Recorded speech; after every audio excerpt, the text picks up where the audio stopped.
Le triangle Karpman est quelque chose de vraiment d'extraordinaire. Quand je l'ai découvert, j'ai compris beaucoup de choses sur les dynamiques de relations humaines et notamment sur ce qu'on appelle les relations dramatiques. De toute façon, ce triangle est aussi appelé le triangle dramatique. Donc ça veut dire que c'est bien quelque chose qui décrit le type de relation qu'on étudie en ce moment dans cette série de 5 vidéos.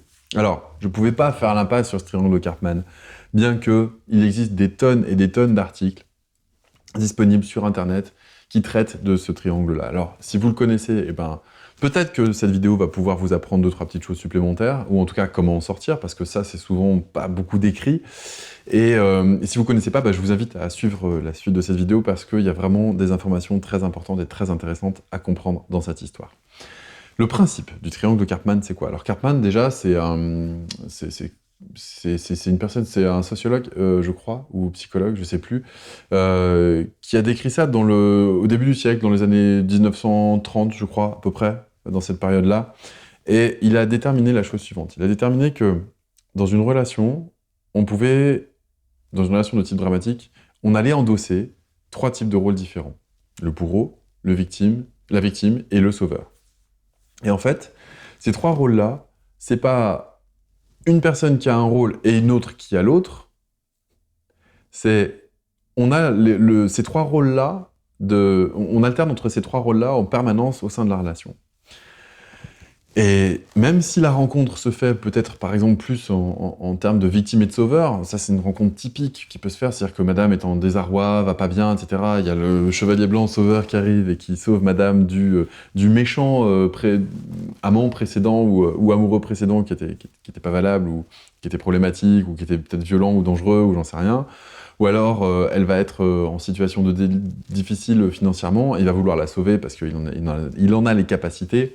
Bref, on voit tout à fait la dynamique. Hein. Ça peut être aussi monsieur qui est en pleine dépression et puis madame qui a ce syndrome, alors peut-être qu'on pourrait dire plus de l'infirmière que de la sauveuse dans l'histoire, mais en gros, voilà, elle va vouloir l'aider, elle va vouloir le sauver de lui-même, elle va vouloir lui donner le meilleur d'elle-même pour lui montrer qu'il est digne d'amour et qu'il mérite d'exister et que tout ça... Bref, vous voyez à peu près là, la description de la victime et du sauveur au moment de la rencontre. Maintenant, au sein de la relation, ça donne quoi? Eh bien, le fait est qu'il y a des confusions entre être en position de victime, être en position de sauveur, et être en position de bourreau ou de celui qui culpabilise, parce que c'est un petit peu ça le principe du bourreau.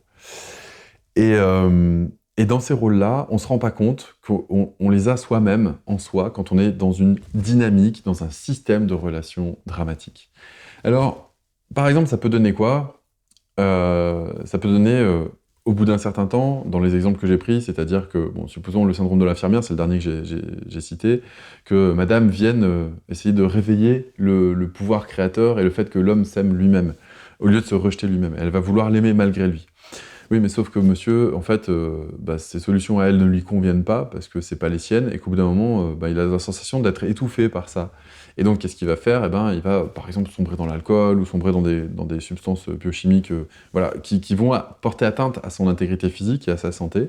Et elle va être encore plus démunie, madame, parce qu'elle va dire « Mais pourtant, j'ai tout fait pour l'aider, et il est en train de s'écrouler. » Oui, sauf qu'en fait, la façon qu'on a de sauver l'autre, alors que l'autre nous a rien demandé, c'est une forme d'ingérence. Et surtout, les solutions qu'on lui propose ne sont peut-être pas les solutions qui sont adaptées pour lui. Et peut-être qu'il a besoin d'aller au creux de la vague pour pouvoir remonter ensuite. Et que c'est pas en voulant le sauver malgré lui qu'il va se sauver. Parce qu'en fait, on peut pas sauver l'autre. On peut se relever soit de ses expériences désagréables, mais on peut pas sauver l'autre malgré lui.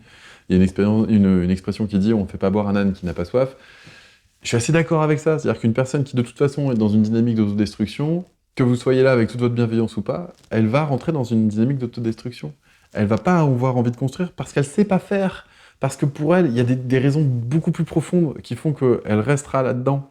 Et donc, rentrer dans une relation en imaginant qu'on va apporter à l'autre la solution dont il a besoin et qu'on va le changer, ça ne peut mener qu'à des situations dramatiques. Alors, maintenant, comment ça se joue au sein de la relation, cette notion de victime, bourreau et sauveur? Eh bien, quand on va apporter une solution à l'autre, mais que cette solution ne lui convient pas. Par exemple, allez, je prends un exemple tout simple. Zut, j'en ai pas qui me vient. T'as qu'à faire ça, voilà. Écoute, t'as qu'à prendre la casserole, tu mets les pâtes dedans, et puis voilà, tu te fais ton repas, quoi. Le yaka faucon, vous connaissez le yaka faucon, voilà. Donc t'as qu'à faire ci. Ou t'as qu'à... Bah écoute, je sais pas, moi, t'as qu'à mettre la robe rouge au lieu de mettre la robe bleue, enfin, t'as qu'à mettre une robe qui te va, ou t'as qu'à prendre rendez-vous chez le coiffeur. Voilà, par exemple. Qu'est-ce que tu penses de ma coiffure? Bah t'as qu'à prendre rendez-vous chez le coiffeur. On va apporter une solution à l'autre, alors que l'autre ne demandait pas forcément une résolution au problème. Et cette solution n'est pas forcément celle qui lui convient. Et donc, il va y avoir un conflit, c'est-à-dire qu'on va se poser en sauveur, bah t'as qu'à faire ci, ou bah tiens, bah, pourquoi tu ferais pas ça, ou vas-y, bah tiens, fais ça, regarde, ça marche, tiens, bah je sais pas, prépare ton sandwich maintenant, on va partir, ouais, prépare ton sandwich la veille au soir, ça évitera que demain matin, machin, hein. Et en fait, non, bah moi ce soir j'avais envie de me la couler douce, de regarder un film, j'ai pas envie de préparer mon sandwich pour demain midi, donc tu m'embêtes là. Et en fait, tu me proposes une solution, mais je t'ai rien demandé, donc qu'est-ce que je vais faire cette solution? Vu que je t'ai rien demandé, je sens qu'on me l'impose, et ben je vais la rejeter. Et donc, toi t'étais en sauveur, moi j'étais en victime, et boum, je me reçois quelque chose que j'ai pas demandé, j'étais en victime plus ou moins, hein, parce que pour moi ça allait bien, hein. Et en fait, je vais rejeter ça. Et en rejetant ça, qu'est-ce que je vais faire? Je vais me mettre moi-même dans le rôle du bourreau. Mais pour qui tu te prends de me dire ce que j'ai à faire? Mais c'est bon, je suis plus un bébé, arrête de me regarder comme ça. Et on va lui en vouloir. Et on va du coup rentrer dans le rôle de bourreau. Et après, une fois que ça s'apaise un peu, ben, on va s'en vouloir d'avoir réagi comme ça. Donc qu'est-ce qu'on va faire? On va aller devant l'autre et ouais, je suis désolé, je voulais pas, mais tu comprends, je suis fatigué aujourd'hui, j'ai du mal à réagir. Et on va se placer en victime. Et l'autre va faire ouais, non mais c'est bon, lâche-moi, je veux plus entendre parler de toi, tu me saoules, tu m'as saoulé, machin. Et donc, passer en bourreau. Et il va partir, et il va s'isoler, il va se mettre à pleurer tout seul. Et là, qu'est-ce qu'on va faire? Bon, on va se poser en sauveur. Ah, mais viens là, viens dans mes bras, je vais te consoler, etc. Et c'est sans arrêt comme ça, les relations dramatiques. On n'arrête pas d'osciller entre bourreau, victime et sauveur. Ça peut même être fait au sein d'une même phrase. C'est un truc de malade quand on en prend conscience, on s'aperçoit qu'en effet, dès l'instant où on va vouloir jouer au sauveur, eh bien on va mettre l'autre dans une position de victime, et au final il y a un des deux qui va sortir en bourreau, et donc ça va alterner. Et finalement, on oscille entre ces trois positions au sein de la relation en permanence. Voilà l'explication du triangle de Karpman pour ceux qui ne connaissaient pas. Alors comment est-ce qu'on fait pour s'en sortir? Bah déjà, la première chose à faire, c'est d'en prendre conscience. Et ça, c'est pas toujours donné à tout le monde. Donc les outils de prise de conscience, j'en propose dans toutes les vidéos que je fais. Tu peux t'abonner à... Pardon, vous pouvez, parce qu'on m'a dit, il y a des gens qui étaient choqués par le tutoiement, donc je vais parler vouvoiement. Vous pouvez vous abonner sur la chaîne YouTube, vous aurez des vidéos gratuites. Vous pouvez aussi aller consulter mon site autonomieaffective.com, vous avez des articles qui sont gratuits, et vous avez aussi des ressources, des formations et des livres qui sont plus profondes et qui vous emmèneront plus loin, mais qui sont payantes. Mais vous avez énormément de ressources. En tout cas, c'est ma mission de vie d'essayer d'accompagner les gens là-dedans. Et peut-être que vous en auriez besoin. Et peut-être que même un coaching pourrait vous aider, parce que du coup, ce serait vraiment spécifique à votre situation. Ceci étant dit, par quoi est-ce qu'on peut faire, comment on peut sortir de là, du triangle de Karpman maintenant? Eh bien, la victimisation n'est pas à confondre avec la vulnérabilité. Quand on est vulnérable, on n'est pas forcément victime. On montre sa vulnérabilité, ça veut dire qu'on accepte ses failles, on accepte son imperfection, on accepte en toute humilité devant l'autre, quelque part, de dire, ben, ouais, bah là, non, j'ai pas su faire, ou peut-être j'ai fait preuve de maladresse. Et cette honnêteté-là fait en sorte qu'on peut recréer du lien et qu'on sort du jugement de l'autre et qu'on rentre dans une espèce de compréhension. Alors, sans tomber non plus dans la victimisation, c'est-à-dire en disant, ouais, mais c'est pas ma faute, mais tu comprends, machin, mais en ce moment c'est dur avec le travail. Non, bah, ok, je constate en effet que j'ai fait preuve de maladresse, c'est vrai, j'ai mes failles aussi, et je vais travailler dessus. C'est pas, viens me les remplir, c'est je vais travailler dessus, voilà. Donc la vulnérabilité n'est pas la même chose que la victimisation. Et être vulnérable, c'est attendrissant pour l'autre, ça apaise l'énervement, ça apaise le conflit. Mais si on va trop loin et qu'on tombe dans la victimisation, eh bien à ce moment-là, on appelle le sauveur chez l'autre et ça va forcément mener au triangle dramatique. Donc voilà, cette différence entre vulnérabilité et victimisation est à mon avis quelque chose d'essentiel à mettre en place. De la même manière, le sauveur, celui qui est sauveur ou celle qui est sauveuse, eh bien, il y a une distinction à faire entre être sauveur et être créateur de solutions. C'est pas la même chose. Sauver l'autre, ça veut dire projeter sur lui la solution qu'on aurait adoptée pour soi. Et là, on est dans de l'ingérence.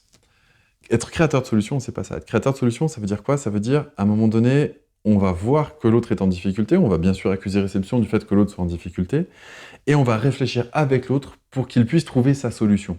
Et là, on n'est pas sauveur, on est créateur de solutions, mais d'une solution qui convient à l'autre, donc qui a peu de chances d'être rejetée. Et si on accepte aussi que la solution finale soit différente de celle que nous, on aurait eue par défaut. Donc ça demande aussi un petit peu d'humilité à cet endroit-là. Et troisième rôle, voilà, troisième distinction au niveau du troisième rôle pour le triangle de Karpman, le rôle de bourreau, de culpabilisateur. Eh bien, comment est-ce qu'on en ressort?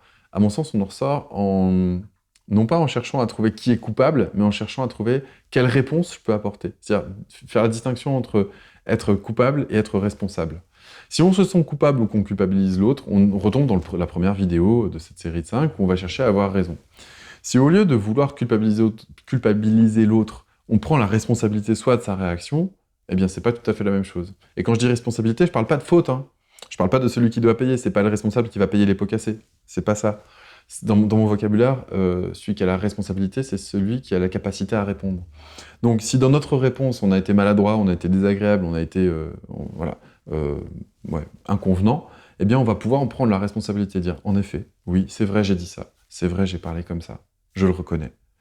Et pas forcément chercher à le justifier tout de suite. Je reconnais que j'ai parlé comme ça, et je comprends que tu vives mal.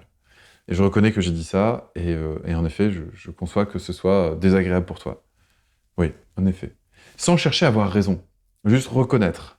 Accusé-réception. Déjà, ça, c'est énorme, et ça change énormément de choses par rapport au fait de rendre l'autre coupable. Voilà, j'espère que ces 3 distinctions sur les rôles qu'on a dans le triangle de Karpman vont vous permettre d'appréhender les choses sous un autre angle. Peut-être que vous n'aviez pas conscience de ce qu'était le triangle de Karpman, et peut-être que aujourd'hui, suite au visionnage de cette vidéo, vous allez y voir plus clair. Si cette vidéo vous a plu, je vous invite à vous abonner à la chaîne, à la liker, à mettre un commentaire aussi, pourquoi pas, témoigner de vos expériences, essayer de voir si cette transition, cette évolution d'un rôle à l'autre est difficile ou vous semble évidente. Et puis, si vous avez besoin d'aide, n'hésitez pas à aller sur le site autonomieaffective.com. Je crois que je vais mettre les liens sous cette vidéo, vous pourrez trouver des ressources.